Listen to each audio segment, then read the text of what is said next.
महाभारत का समय था। हस्तिनापुर का राजमहल एक विशेष क्षण की प्रतीक्षा कर रहा था।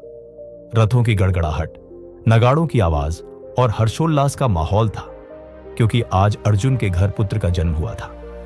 कृष्ण, जो अर्जुन के सबसे प्रिय मित्र थे, स्वयं द्वारका से आए थे अपने सखा के पुत्र को आशीर्वाद देने। सुभद्रा की कोख से जब वह बालक जन्मा, तभी नारद मुनि ने कहा, यह बालक अद्वितीय होगा। यह अर्जुन जैसा पराक्रमी और सुभद्रा जैसा सौम्य होगा। इसका नाम अभिमन्यु होगा, जो अपने मन पर विजय पाने वाला है। बालक की आंखों में जैसे बचपन से ही तेज था। जब अन्य बालक खिलौनों से खेलते थे, तब अभिमन्यु धनुष की डोरी खींचना सीखता। कृष्ण अक्सर हंसते हुए कहते, अभी से युधिष्ठिर की सेना को नई आशा मिल गई है। एक दिन गर्भवती सुभद्रा को अर्जुन ने युद्ध की विद्या समझानी शुरू की। वे बता रहे थे कि कैसे चक्रव्यूह रचना में प्रवेश किया जाता है। सुभद्रा ध्यान से सुन रही थी और गर्भ में पल रहा अभिमन्यु भी सुन रहा था। परंतु जैसे ही अर्जुन बाहर निकलने की विधि बताने लगे, सुभद्रा को नींद आ गई। और इसी कारण अभिमन्यु ने चक्रव्यूह में प्रवेश करने की कला तो सीख ली, लेकिन बाहर निकलने का रहस्य अधूरा रह गया। यही अधूरी विद्या भविष्य में उसकी सबसे बड़ी परीक्षा बनेगी। समय बीतता गया। अभिमन्यु का बाल्यकाल शिक्षा, युद्ध कला और शौर्य से भरा हुआ था। कृष्ण स्वयं उसके गुरु बने। उन्होंने कहा, अभिमन्यु, योद्धा केवल हथियार से नहीं जीतता। सच्चा योद्धा वो है जो भय से जीतता है। अभिमन्यु हर दिन सूर्योदय से पहले उठता, धनुर्विद्या, गदा, तलवार और रथ संचालन का अभ्यास करता। वह भीम की शक्ति, अर्जुन की एकाग्रता और कृष्ण की बुद्धि तीनों का मिश्रण था।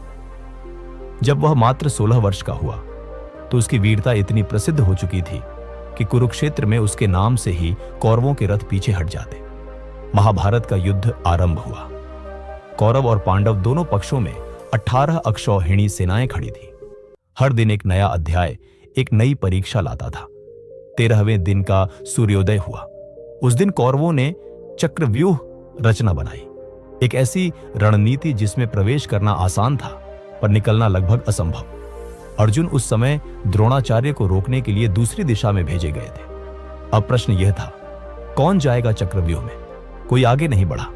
हर योद्धा जानता था कि यह मृत्यु का द्वार है।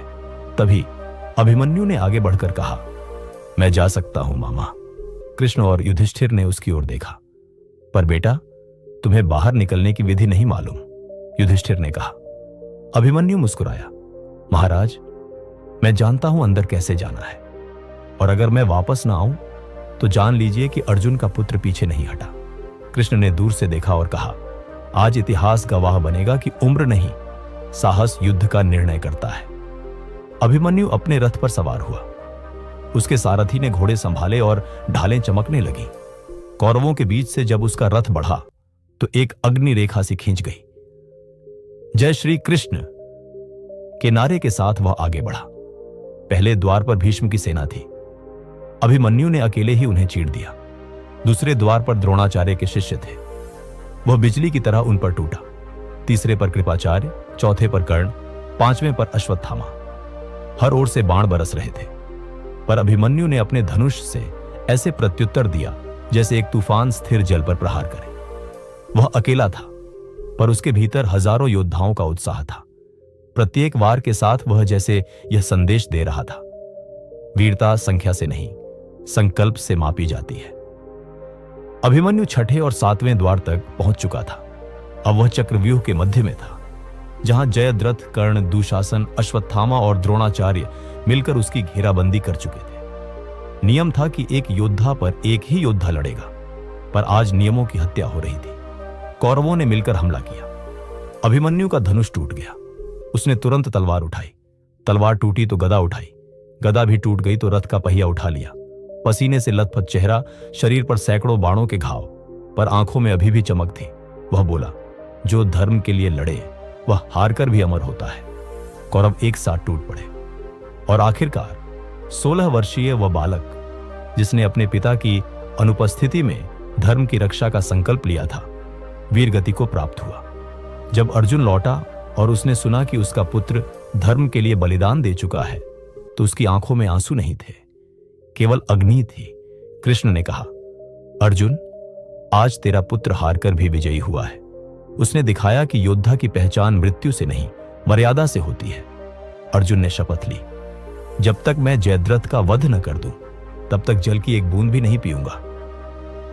अगले दिन सूर्यास्त से पहले अर्जुन ने जयद्रथ का वध किया। पूरा आकाश जैसे बोल उठा, अभिमन्यु अमर है।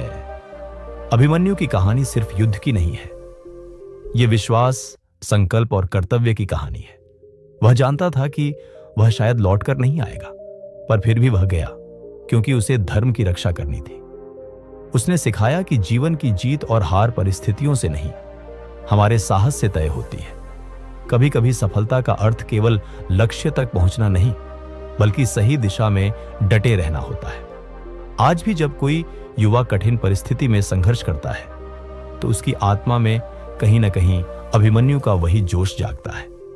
हर युग में, हर संघर्ष में जब कोई व्यक्ति कहता है मैं पीछे नहीं हटूंगा, तो समय फुसफुसाता है, यह अभिमन्यु का वंशज है।